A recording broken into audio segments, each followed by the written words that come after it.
California! We are at 9 pips for What California. is Freeman doing in Missouri? I don't understand putting that much money into Louisiana. North Carolina going into the This Republican. is one of the most stunning results in 270 live history. Good morning, good evening, wherever you are, whenever you're watching, and thanks for tuning in to 270 Live. You've got an exciting one here today, folks. We're here in Philadelphia, Pennsylvania at Lincoln Financial Field for a showdown between number 4 seed Riley and the newcomer to the tournament, number 5 seed JA. This comes on the heels of an exciting day one where we saw in Kansas City number 6 seed Brayran take out number 3 seed Steven. Who will join Brayran in moving on to the quarterfinals today, and who will join Steven down in the loser's bracket to await their fate? As always, I'm Keegan Fong in the booth alongside Ryan Martinez again. And Ryan, what do we have in store for this exciting match number 2 of the tournament? Yeah, Keegan, I think we have in store for us the best first-round matchup of this 270 tournament. Usually the 4-5 seed is we expect to be the two closest competitors in the tournament, but we also have a lot of uncertainty. Riley's a very inconsistent player, but some would argue he's the clear number 3 best player in this tournament, especially after Steven lost to Brayrand. And at the same time, Jack Allen, he's also very much an unknown. He hasn't played very many games.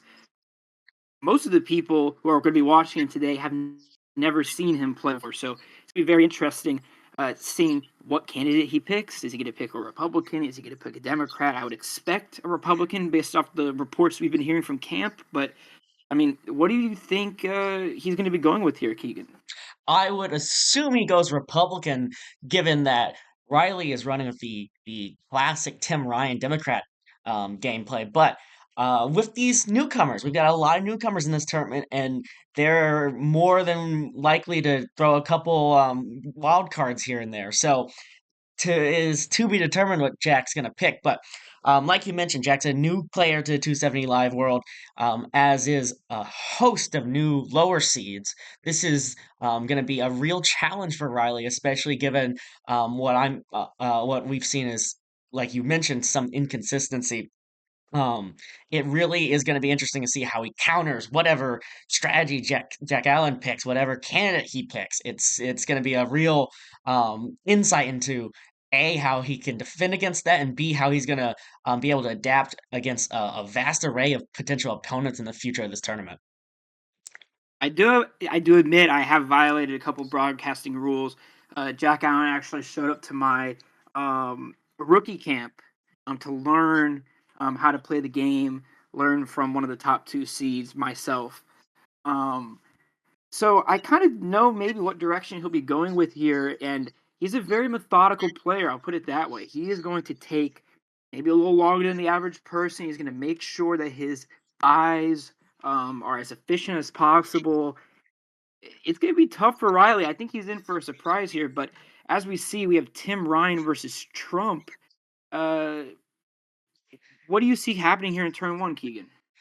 I mean, I would assume we get some pretty standard Dem and Republican openings. Your standard Old South for the Republicans, standard New York for the Dem. But Riley in the past has been amenable to a swing state strategy as a Dem, which puts him pretty quickly into conflict with an opponent. I do have to ask what your take is on how this board is going to fold, especially with Riley's playstyle. I'm a very aggressive attacker. You are a very staunch defender. How would you describe Riley's playstyle, and how is JA going to need to work with that and work against its weaknesses to really take the victory here today? Obviously, I don't like the usual start that Riley has with the swing states. I think it hurts him against better opponents, but I think it's Jack. It might be something he's never seen before, and it might throw him off. Let's actually see what happens here. We have Tim Ryan going into Michigan, both going. So it does appear like Riley is going the route that you were suggesting, Keegan. I'll let you kind of run through these right now and the results. Yeah, so some interesting results coming out of this turn 1. 2 conflicts off the rip, 2 pip into Virginia, 2 pip into North Carolina, both conflicts. So Jack's going to get stalled a little bit on the Old South. Meanwhile, like we talked about, one of the avenues that Riley could have taken. He's gone for the swing state strategy. Pipp in Michigan, a Pipp in New Hampshire. So, like we predicted, some early fights going to happen in that Old South belt. Whether or not more money is going to get burned next turn, that is to be determined. But a little untraditional of a first opening couple of moves is I guess to be expected with these two opponents. It's just a matter of how they react now. Again, if you're playing, if Riley's playing one of the top seeds, would it be the best idea to not have a kind of core strong base like a New York, a Texas, a California, an Old South? Probably not. But against a guy like Jack, who you think he was trying to go for that efficient start, Louisiana, Virginia, North Carolina, Maryland, this could throw him off, and he's probably wondering right now, is he going to fight for these swing states? Is he going to try to pivot and win the Old South a different way? I honestly think that turn two is really going to tell us a lot about what Jack's strategy is here. Competitors now deep in contemplation as the final seconds of turn two ticking down. And I think that's a decent aspect of both these players' games is they're slow, methodical players. A little bit different here. DC Dim, Illinois for the Republican now. So clearly some investment in African American. No conflicts in North Carolina this term. While Tim Ryan, meanwhile, is going to continue to work on the swing states. PA, he's going to go over Trump in Virginia picking up those 13. So going into turn three, it's still neck and neck, 54-53, but it's an unconventional 53 and 54 for these players. It's like we said, huge conflicts probably brewing in the making in states like Virginia and North Carolina, and I'm sure a variety of other swing states. JA still decently far off picking that Old South. Meanwhile, Riley making some decent gains on swing states, though. A lot of progress still be to made if he wants to pick up that 100K plus on that state group.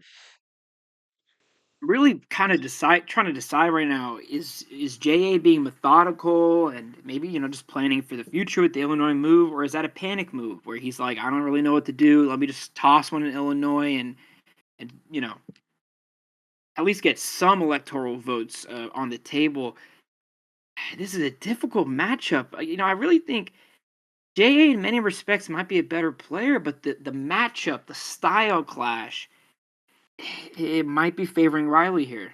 We see a bunch of pips in this turn. JA is going to take over Virginia, so going over the top four pips into Virginia, swinging that back. Meanwhile, Tim Ryan investing in New York. No state groups just yet. Electoral vote count 75-92 to Trump.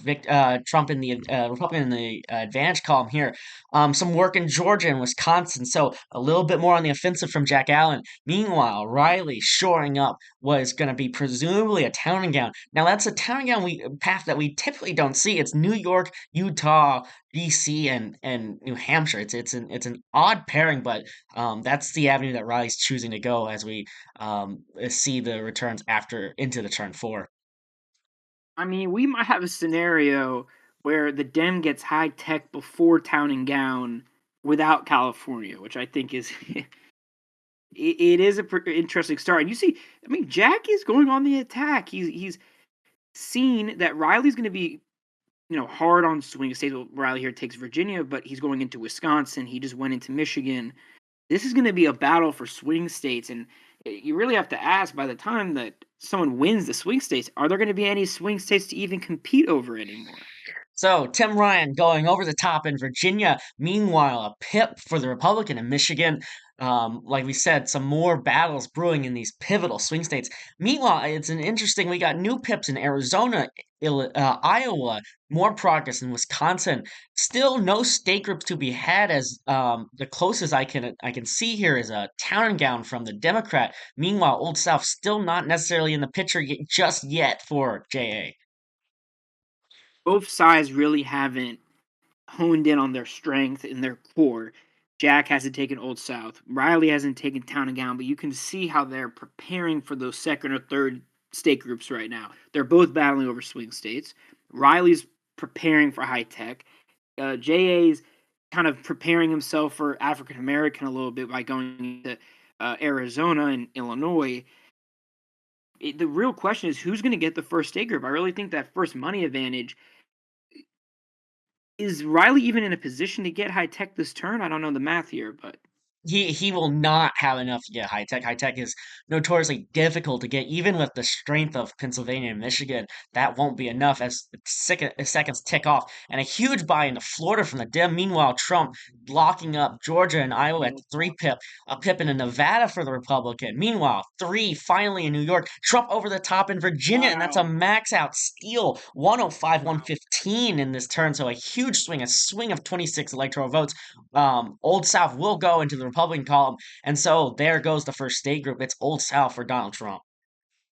You never want to be the first person to lose a state that you invested a lot of money in. I mean, Riley has invested over 100K into Virginia, maybe closer to 150K in Virginia, and he has not gotten a win in the state. He's still threatened by JA in Michigan. He has one to Florida, but again, just an inefficient use of resources. The fact that he has not gotten town and gown, and he has Utah and he has New York. I think a lot of people behind closed doors right now in his campaign are really starting to question the man at the top. And is he good enough to be a top 4 seed in this tournament?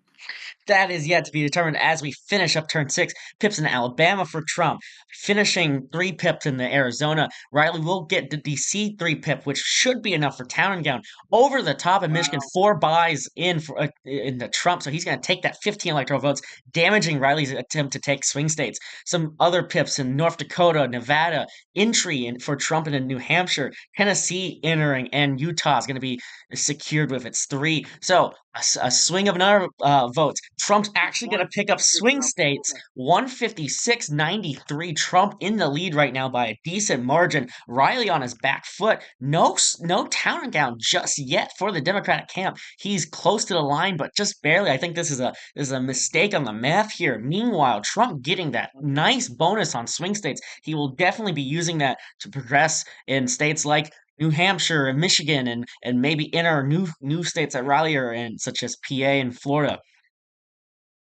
You know, you would really think that the experienced player would stand their ground and fight over some of these, 50-50 states right now, and that the inexperienced player would be the one fleeing to just try to get a new state somewhere else where he doesn't have to fight. It's the opposite right now. Riley fled over to Florida and started putting pips in, and while he went on a Florida adventure, which didn't even give him swing states, JA has taken Virginia, he's taken Michigan. Riley better turn this around the next couple turns because right now he has 0 state groups. JA has 2, and he's not that far away from African American. He has Tennessee, other deep South states that he can turn. It might be a little harder for him to get it without Florida. He might have to. I guess what's the math, Keegan? If Riley has Florida and New York, does JA need almost every other state? I mean, Jay's got to sweep most of the board. We see both buy-ins in the Colorado, an interesting state. Delaware for Trump, so he's chasing after African American. Meanwhile, Riley's going back to Massachusetts. He's gonna buy what one is in the Riley Michigan, doing? but not take over Michigan. That's an interesting choice. Meanwhile, New Hampshire Wow. falling into the Republican camp. New Mexico buy from Trump. Ohio, now that's an interesting buy from Trump. He's going to enter Pennsylvania, enter South Carolina. Tennessee's going to go to 3 for Trump, and Tim Ryan's going to enter Washington. So some curious moves across both camps out of that turn. Trump will pick up African Americans. So right now, 129, 194, JA with the advantage. In addition to electoral college advantage, he's got a decent money advantage. Trump's bonuses right now, they're not super conducive to his current state groups, but that money is giving him a sizable lead. Meanwhile, Riley's still not on the town and gown, still missing town and gown. Riley's falling into a classic mistake here. I mean, this game is about electoral votes at the end of the day, but first and foremost, it's about money. And JA is beating him no matter, even if it was tied right now, 129, 129. JA would still have the advantage because he is getting more money per turn. He has 3 state groups. Riley has 0. And what happened in Michigan there? I'm almost at a loss for words. The fact that he would put money into Michigan and didn't even take the state, and Jack did nothing. It's 270 101. Okay, I mean, Curious the man's moves. gonna have to rethink the seating next time. I mean, I'm baffled right now. Curious moves in Michigan, curious moves in the American Southwest with a Colorado, New Mexico bye. Not sure I necessarily understand either of those. Meanwhile, this is going to be a pretty key turn here. Colorado, Trump's going to take the lead by to up to 4, so that's more electoral votes in his column. Meanwhile, Riley's going to get to the 3 line in Massachusetts. Michigan, Tim Ryan over the top, so he's going to secure that for now. Ohio going to the Trump camp, as is South Carolina. Meanwhile, Trump entering Utah, entering more of Tim Ryan territory. We're exiting turn 8, 134. Trump down to 189. Riley's going to pick up high tech and town and gown finally. So the money advantage is going to get a little more even, but Trump's still in the lead here. Riley had a very nice turn there. He needed high tech and town and gown to put him more on even key game now. You have to question, though. Jack had a moment of opportunity there. You could see he's going into Latino states and he's going into manufacturing states, but he's not going into the big ones. He hasn't went into the ones that really are going to swing those groups towards him, and he's tried to piece together a coalition of a ton of smaller states, which, as you know, Keegan, it's difficult to get manufacturing by adding like an Ohio, right? Like, I could see where he's going, right? He went to Pennsylvania too. He's fighting over Michigan, but that is a very difficult. You're going to be playing whack-a-mole over 5 or 6 states if you try to get manufacturing via that route. It's a strategy we like to call hangman. It's notoriously pretty difficult to get. It's a little bit easier with the updates to the game with Tennessee now, a manufacturing state, but still, that's very difficult to try to pull off, especially if you have just kind of sworn off the idea of going into Texas. Riley, that was a very nice turn for Riley, but it's going to be interesting to see where he pips in this turn 9 if he continue to make more gains and get this closer. Tim Ryan's finally going to enter California with that high tech money. Meanwhile, contests in Iowa, a conflict in Michigan. Both camps going to max that out, and that's going to fall back into the Tim Ryan camp. Pips into Minnesota. Curiously, pips into New Jersey by the Trump camp. 2 pip in New Jersey, a pip in Oklahoma, a pip into Oregon by the Tim Ryan camp. South Dakota getting off the board. Finally, a Republican pip in Texas, Vermont for Tim Ryan, and West Virginia for Trump. So, 2 big states are the big ones that are going to highlight this, along with a huge conflict in Michigan. 209, 257 as we exit this turn. And like I said, finally, California, 54 electoral votes. Texas, 40 electoral votes on the board for both of these camps.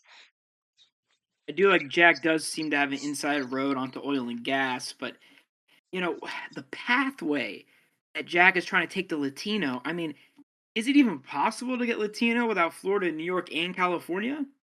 It's certainly a strange path that Jack's trying to do with the smaller states in the state group. Meanwhile, like you mentioned, oil and gas, still not a whole lot of progress there. Ag is not some state group we'll probably see get picked up. The battle for manufacturing is interesting, though. It's less of who will get manufacturing and more of can Riley stall out JA from getting manufacturing. Meanwhile, we're going to see the end of this turn.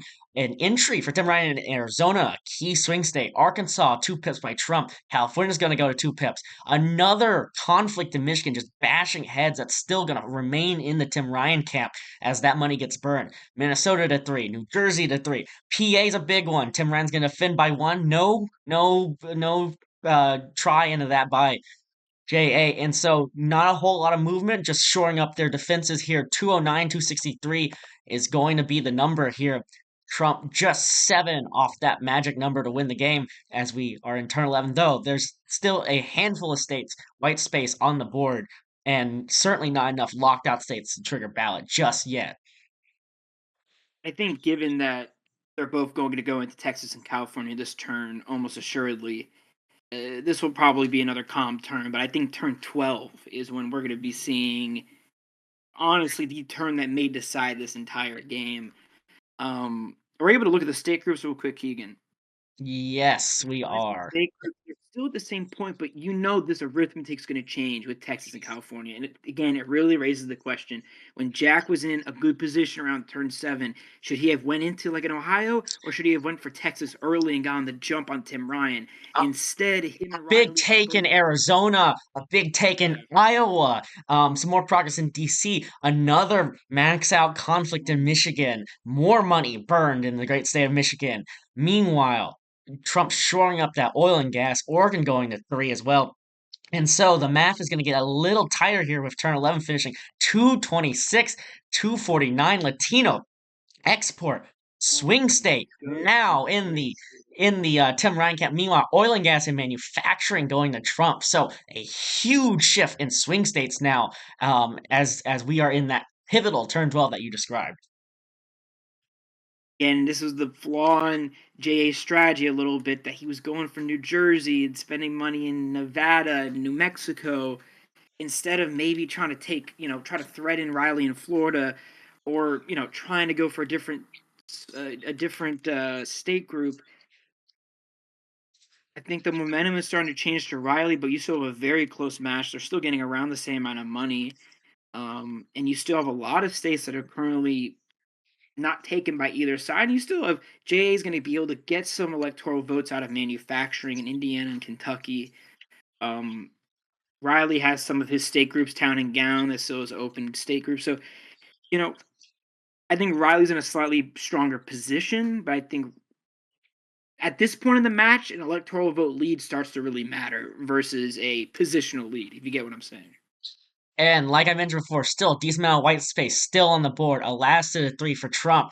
A slight battle in Arizona, though Tim Ryan's going to max that out, so that 11's getting locked up.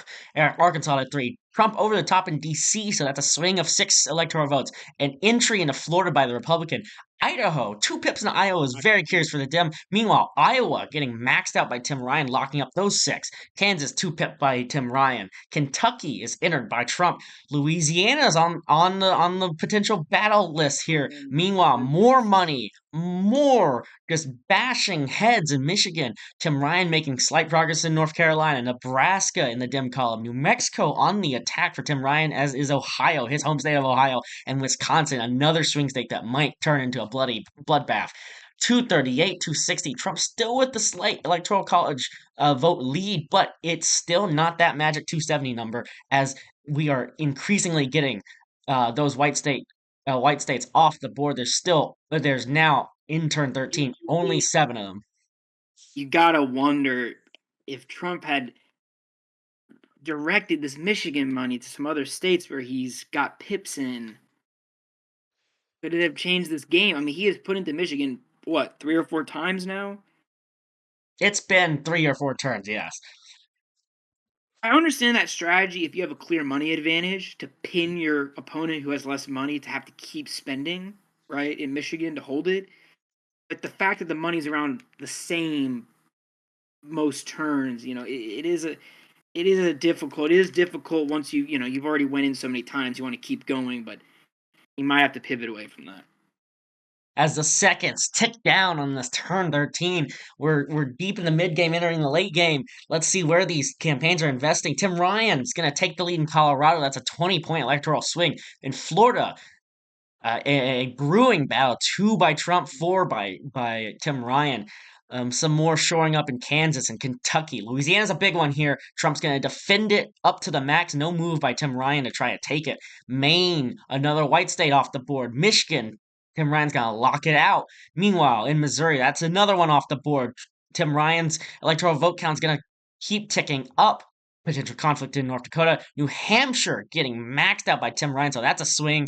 New Mexico next. Tim Ryan's also going to take that. That's 5. Meanwhile, Pennsylvania, Trump's going to get right on the line. That's a huge conflict and a huge defend by Tim Ryan. That's a ton of money burned. Meanwhile, Tim Ryan over the top in Wisconsin. That's another pickup this turn. West Virginia and Wyoming, more oil and gas for Trump, but that is a huge swing of electoral votes. It's going to be 285, 245, and look at that money burned in PA, as Tim Ryan's also, as an added bonus to this turn, picking up agriculture. What a turn. I think Riley is concentrating his buys a little better right now. I think JA has had multiple times now where if he hadn't put money into Michigan, if he didn't just put 1 into Florida, which even 1 in Florida, there was no way he was going to take the state, because he needed to put at least 3 into Florida to take it that turn. If he had redirected that money, any of these turns into Pennsylvania, it might have changed the entire complexion of this race. Probably takes a couple of state groups off of Riley. It might be too late here.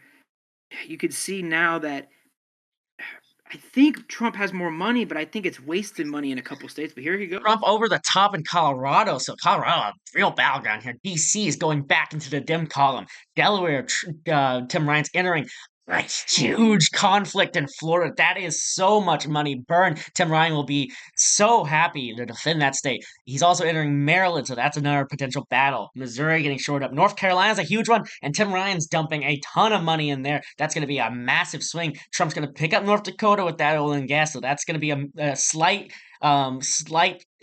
change, but nothing too crazy. New Mexico maxed out by Tim Ryan. Pennsylvania defend there. Rhode Island up to 3. Utah a defense there. Wisconsin, Tim Ryan's going to hold the lead as a decent amount of money was invested there. And as we finish turn 14, 291, 239. African American is now in the Democratic column. Riley with a commanding lead on money now. Commanding is maybe not the operative word, but a solid lead and an electoral college vote lead. 2 white states still on the board, but Tim Ryan has definitely taken the driver's seat in this game. Jack Allen is one of the most promising prospects I've ever seen. He won Rookie of the Year for this latest regular season. He has such a bright future ahead of him, but I think the fat lady, she's singing loud and clear right now for his campaign in regards to this first round matchup. Look, I'm not going to rule him out just yet, as he's going to pick up DC. We've still got some turns to go here. Delaware, though, is going to fall into the Tim Ryan camp. Florida's going to be a big one here. Tim Ryan's going to defend it pretty handily. Hawaii entered by the dim. Montana entered by the dim. North Carolina, Tim Ryan's going to max out, as is Trump. So that's a huge conflict in the South. That money gets burned. Tim Ryan's going to hold a take by Riley in North Dakota. Pennsylvania, more defense there. Utah, more defense there. Wisconsin was one that Trump had entered. They're both going to conflict after a max out, and that's going to revert back to Tim Ryan. Not a whole lot of change there. 302, 236, turn 15's over. As we enter turn 16, no ballot just yet, but Trump still on the back foot as we enter these final turns of the game. Look, I know the producers are in my ear right now telling me that I'm going to be fired if I keep yapping about the fat lady singing, but again, you're an expert in this game, Keegan. You see the writing on the wall. You see he's been defeated in Florida, North Carolina, Pennsylvania, Michigan, Wisconsin. He put up a great fight, and you really have to focus on earlier in this game. I think Jack took the lead, had an advantage, and he did not strike and go into Texas. I really think that's where this game changed, and I think I've seen enough to where Jack could be a promising candidate coming out of the losers bracket, but he's going there. We've seen crazier happen on 270 Live, so it's not crazy. We are not going to rule out Jack Allen just yet. He's going to enter California. Meanwhile, DC maxed out by Riley in the state of Florida.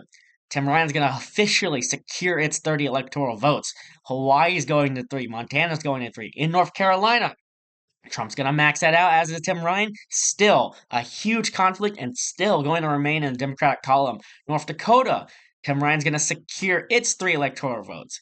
In Pennsylvania, Tim Ryan will secure its 19. So a lot of lockouts here. Utah, the same with its 6. And in Wisconsin, a lock by the Democrat. So, at the end of this turn, 16, 305, 233. Huge amount of money burned in North Carolina as we're going to enter ballot here. Trump, 233. Tim Ryan, 305. Look, maybe Jack can't change the map. Maybe he can't change the scoreboard right now, but he can uphold his honor. He can uphold the honor of this game, display sportsmanship in a way that was desecrated a few nights ago. And I think he can hold his head up high with his performance today. And I think, I don't know who he's projected to play in the next round in the losers bracket, but I think it's going to be an incredibly competitive match. In regards to Riley, he struggled early in this game, and I really think he's got to go back to the drawing board as one of the favorites to go deep into this tournament. and he's gonna have to fix some things. But I like the resilience I saw. He showed resilience. He was down. He was under 50% chance to win earlier in the match, and he's overcome it. He's adapted. Great on you, Riley. So here are the final returns from ballot. Colorado going to flip into the Democratic column. Maryland is going to flip into Democratic column. A huge buy-in by Tim Ryan. Maine, an odd buy there. North Carolina bashing heads yet again, and that will yet again be another conflict, and it will stay with Tim Ryan. Riley's going to go over the top in Nevada, so that's a shift of 12 electoral votes. He's going to take his home state of Ohio. That's huge for the morale of the Tim Ryan camp and a max out in Vermont. So, a resilient comeback from Tim Ryan. It looked like he was down early on in this game. It's going to slip out of the hands of Jack Allen. And so, your final score 348, 190. Tim Ryan over Trump, Riley over Jack Allen. We've got Breran on the sideline, I believe, with our winner, Riley. Breran, take it away. Hey Riley, first of all, congratulations on the victory. We watched a really good performance here. You were the higher seeded matchup, so I think this is what we expected. But how do you feel about the level of your opponent's play, especially given being a new entry to this format? I mean, first off, I just want to say that was a great game that Jack played. That was one of the first times I've played him. I know he was a newcomer to the world of 270. I think he put up a really strong performance, and like the commentator said, while it wasn't his time today, I'm really excited to see what he does in the future. So there was a time, perhaps about 5 turns before the official end of the game, where you had a really stunning defense in Pennsylvania, and it was a shift of like 10 or 15 electoral votes. From that point on, it really seemed like you were just taking more and more each turn. Would you consider that like the defining moment? And what was going through your head when you made that move and really shifted the momentum? Yeah, I mean, I really think, as a Tim Ryan player, swing states, is a mainstay of my strategy. And seeing that go away from me early in the game, I think, I wasn't sure where I was going to go, but keeping that Pennsylvania defense, taking wins in places like Michigan and North Carolina, Wisconsin, I think that, and getting the swing states and getting other state groups, I think was when I really started to feel confident that I was going to win this match. All right, thank you very much. And once again, congratulations on the victory. All right, thank you very much. Thank you, Breran, and thank you, Riley. We've got Ryan, who's run down to the field to interview his mentee, Jack. Ryan, take it away. Yeah, tough day here, Jack. I think there was an opportunity for you to win earlier. But look, I think you're going to learn lessons from this. And, what's your mentality going into, the loser's bracket? You're going to have to climb out of a pretty big hole, but, what mentality do you have going in? I think I just kind of need to refocus, re-strategize, and just not be as greedy, I think, or as stubborn in my play. I think that really kind of hurt.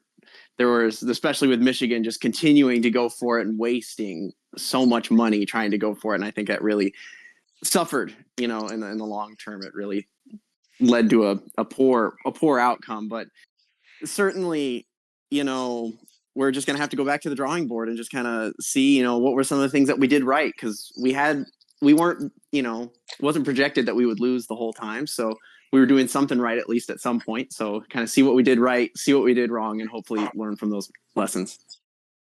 Yeah. So last question, Jack. I don't know if you're familiar completely with the structure of the bracket right now. But Abigail and Shrish are having to play an 8-9 game to determine who's going to be playing Keegan, and the loser immediately goes to the loser's bracket. So basically, they have to play another game than everyone else in the tournament. I'm looking at Twitter right now. I'm reading all the posts, and people are really wondering, did you really deserve to be put in this elevated position over other rookies to play a 4-5 matchup while everyone else is having to battle it out before even getting to enter the bracket? I want to first say I feel very, very lucky that I was moved to a 4th seed from formerly being, having to do that play-in game. But even though we did lose this game, which happens, I want to say that people don't have to worry. Yeah, calling you a fraud right now online. Yeah, I understand that. People don't have to worry about that. They'll see me in the losers bracket, and I'll show them why I deserve to be there. I appreciate it, Jack. Thanks for talking. Thanks so much. Thank you, Ryan. Thank you, Jack. So that's been the matchup here in Philadelphia. Jack Allen 190, Riley 348. It was a tough battle. Riley looked down at in the beginning, but managed to claw it back for a definitive victory. We will see Riley next in the Caesars Superdome in New Orleans, Louisiana, against the matchup between myself and the winner of the Abigail Shreesh matchup. Meanwhile, J.A. will go down in the loser bracket. He'll be in Louisville facing off against the loser of my matchup versus either Trish or Abigail. Thank you for watching, and as always, good night, Omaha.